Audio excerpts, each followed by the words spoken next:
How much did you learn about racing from your dad? Hardly nothing, man. I mean, I would get asked all the time, what your dad taught you about X, Y, and Z, and we never talked about racing. Really? Never. Wow. Never. Yeah. We That's never talked about crazy. racing. Even when you started racing professionally? Yeah. Wow. Yeah. We never did. He was always, finish. He was so worried that me and Kelly wouldn't finish school that we would give up on school. He gave up on school as an 8th grader at 16 years old. He was 16 in 8th grade and quit and never finished high school, never got no GED, nothing. And people would come up to him and say, or people would talk about him, even while he was alive and ever since, and say, look what this guy made of himself, having quit the 8th grade. That's awesome. And he always hated that. That was embarrassing for people to, he was embarrassed that he quit. He knew how bad it disappointed his own father. So he was always like worried about where I was, who I was hanging out with, whether I was, doing my homework. And then even when I started racing, it was who I was hanging out with, what I was doing with my free time, what I was focusing on, whether I was, thinking about, whether I was on time for sponsor appearances, and never, this is how you drive this corner. This is how you get around this racetrack. He never talked about that stuff. It was always the person being a man, being right, being good to people, being on time, being ready to work, looking your best, general, morals and values. We never sat down and talked about racing, like, I'm going to show you how to get around this corner, and this is how you shift and shit like that. Well, in that respect, it was probably brilliant of him. Because, look, the championships came, and you also turned out to be a great man. Thanks. I appreciate you saying that. I don't know. I always felt like that when I was younger, I kind of let my father down because there was this one time I was probably 12 years old, and there was this, me and my buddy, we were going to play. Man, we're here, we're outside, we're going to play outside.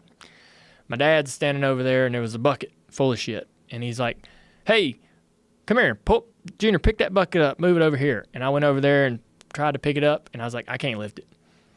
And he got so pissed off at me because he knew I didn't try. And he said to my buddy, Ryan, he goes, Ryan, come here.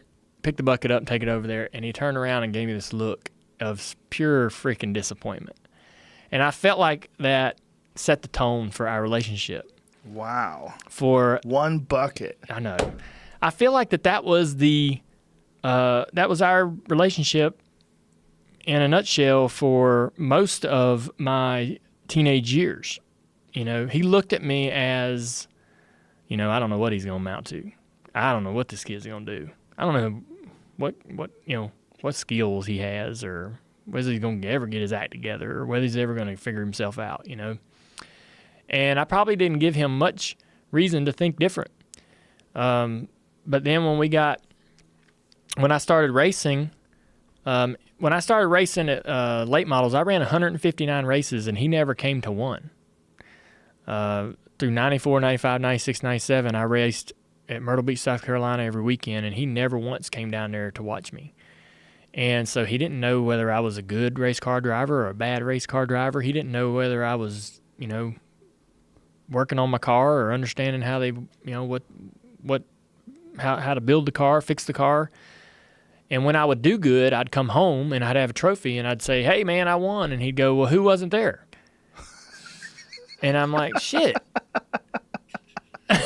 He really did. I remember coming home with a trophy, and I could not wait till he would walk. I kept my car in this building that was his, and he put all his deer head up there, called it deer head shop. I'm talking 35, 40 mounts in this place, a couple of elk. And he'd come in there every Monday morning before lunch, and I had that trophy sitting up. We'd brought it home, man. It was right in view as soon as he walks in. I got my car, working on my car, and he comes in there, and I'm like, he's like, so you won, huh? Sees the trophy. I was like, yeah, we did. And he's like, such and such must have not been there, because there was this one guy named Robert Powell that used to beat us all the time. And he goes, Robert must not been there. I was like, no, he wasn't. He wasn't there. You're right. I was so pissed off, man. I finally won a damn race, and I thought that he was going to come in there and slap me on the back, and man, give me a good talk. Did he give you more motivation that he didn't do that? I don't think so. I don't think it did. I think it made me want to. It did not make me want to win more. But then one day, so right around the end of 1997, I was out of money. He was like, hey, you're out of money. You ain't going to race. I was like, shit, my life's coming to an end as far as I know it. I'm not going to, I guess my racing career, this is it. It's coming to an end, 1997. He was sitting down talking to, he had a car that races in the Xfinity series that I told you about on Saturdays, and his driver was leaving to go to a cup car, and he was talking to his best friend, Tony Sr., is the guy's name that actually crew chiefs that car, and he's like, who we going to get to drive this thing? Who should we get? We got to hire us a driver. And Tony Sr. said, why don't you put Dale Jr. in there? And he goes, what? Are you serious? You really think so? And he's like, you're going to spend a little money on this car. Why don't you spend it on your own kid? Why don't you just I can probably make a driver out of him, Tony Sr. says. So they made the decision to put me in this car in the Xfinity series. You'd think that Dad would come tell me, or we would have a press conference, might be a press release at least. I walked into, this is a month before the race season starts. I think I'm out of racing, right? I ain't even talked to anybody about what I'm racing or if I'm racing in a couple months. I think that it's dried up, opportunities are gone. I walk into the shop to get something where Tony Sr.'s race car was, and my name was on the roof. And I was like, I thought it was a joke, like a mean joke, a prank. Wow. And they were laughing. Tony Sr. and some of the guys in the shop were laughing, and I'm like, man, that's messed up. Man, y'all are dicks for putting that name on there. This ain't no funny in there. And they were like, it's true, man. I was like, you mean I'm going to race this car? I'm racing this car? And they were like, yeah. I was like, really? And, obviously I was thrilled. Like, man, I couldn't believe it. But this is the way I found out. Not from my own dad. And I'm like, Dad, I'm racing the car? Yep. Days later when I see him, I'm like, so I'm going to race that car? And he's like, yep, sure. Better get ready.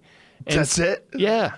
And, he was the strangest dude when it came. He didn't really, but so I started racing that car. And I had great success. We won 6 or 7 races the first year. We won another 6 or 7 races the second year, championships in both seasons. So, the choice to put me in that car worked out better than he probably ever imagined.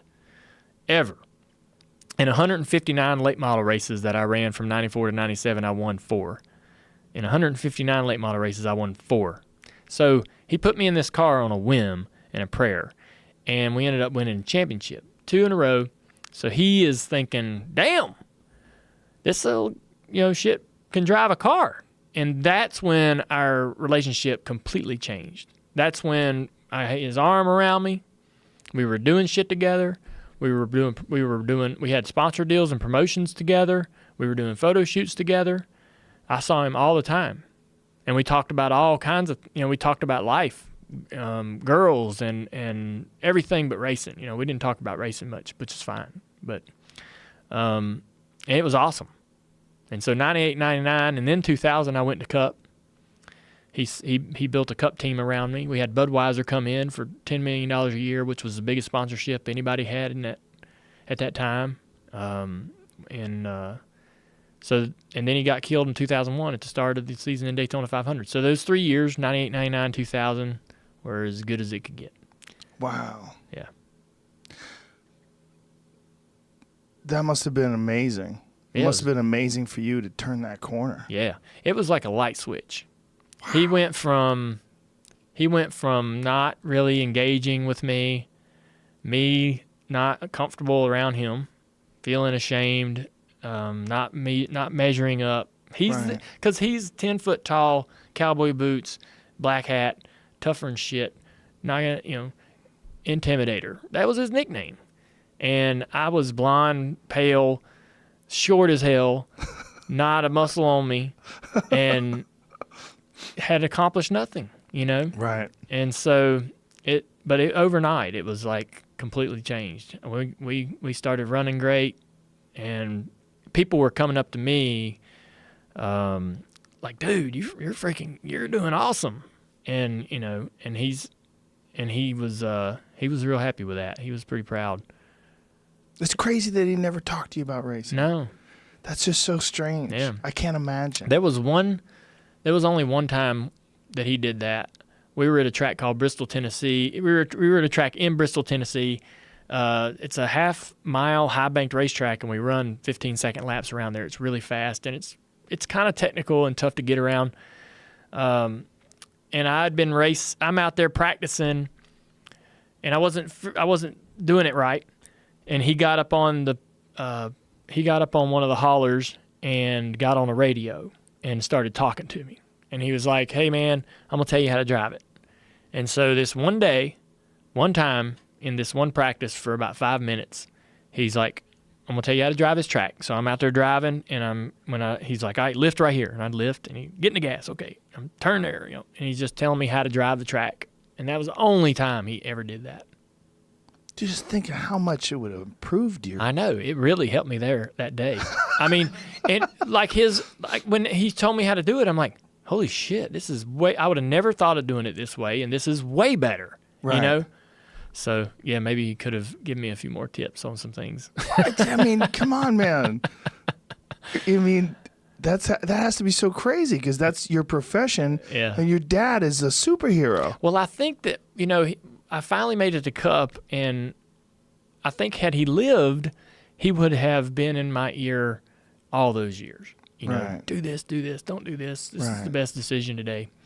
So maybe he just wasn't in a hurry to do it because he didn't know that he wasn't going to be around for it. Right. How hard was it to race after he was gone? I thought about whether I should quit or not. I probably, if it hadn't paid a lot of money and I didn't have partners and people that were dependent on me or counting on me, I probably could have easily walked away from it. But we had a great partner in Budweiser that was incredibly supportive. I had a lucrative opportunity in front of me personally to be a race car driver for as long as I wanted to, which I wanted. And I just had to go through missing him really bad for a few months. I had to go to the racetrack, and everywhere I looked, there's Dad. There were fans mourning. There were signs and paintings and things. There was just markings and acknowledgments and just shit everywhere for like a year.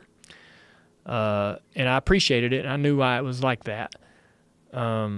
But it took a while for me to sort of get to where I didn't. There was a little period of time where I was real self-destructive and just like mad, at everything, and took me a while to calm down and get to work. For a while there, it was just sort of going through the motions. You must have always known. Everyone knows there's dangers involved in racing cars, but when it hits someone so close as your own father, that had to change what racing felt like to you. Yeah, I'm sure it would have completely been a different experience emotionally had that not happened. Racing for me would have meant something completely different. I just was. He was this invincible guy that wasn't supposed to get hurt. Wasn't supposed to. He was supposed to get hurt and drive hurt and be tough and. Right. He wasn't supposed to get killed and leave us all, He left the whole sport, and no one knew what to do. Like, that was like, the whole sport was sitting there going, shit, what do we do? Right. He was the guy for everyone. And even the competitors, looked up to him like he was the guy, like that's the man. And so it was tough on the whole sport, to big giant void for the whole sport. But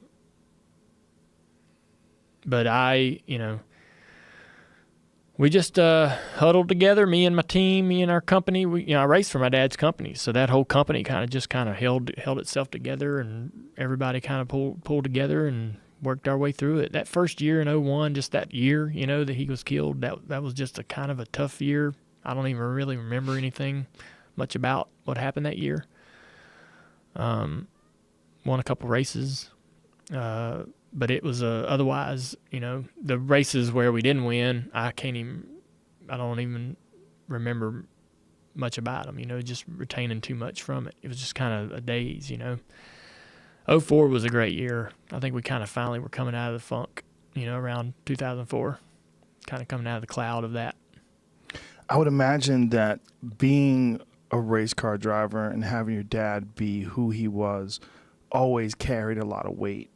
But did it carry more weight after he was gone? Were there more eyes on you? Yeah, I thought so. I thought he was tough.